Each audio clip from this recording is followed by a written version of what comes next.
Currently, about 2/3 of Singapore's water supply comes from its reservoirs and from Malaysia. The rest is either recycled water or seawater made safe for use. But this is not enough for the long term. With water demand forecasted to double in the next 50 years, Singapore plans to collect every drop of rain by expanding our catchments to 90% of our land area. Water reuse and desalination will play a bigger role as key sources of water supply. So, the government will ramp up the capacity of its NEWater plants to meet half of Singapore's projected needs. A fifth NEWater plant was opened at Changi recently, and another is on the cards.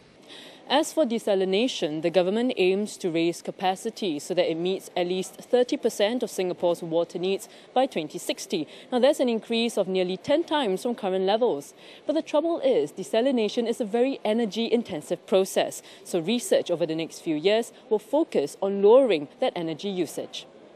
There are also plans to build a second desalination plant.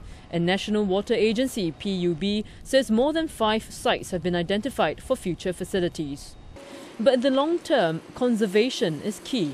And while there are efforts to get Singaporeans to use water wisely, companies have also been roped in to reduce consumption. By 2060, industry is expected to account for 70% of water demand. These long-term strategies were highlighted in a book by the PUB, presented to Deputy Prime Minister Teo at the joint opening of the Singapore International Water Week and World City Summit.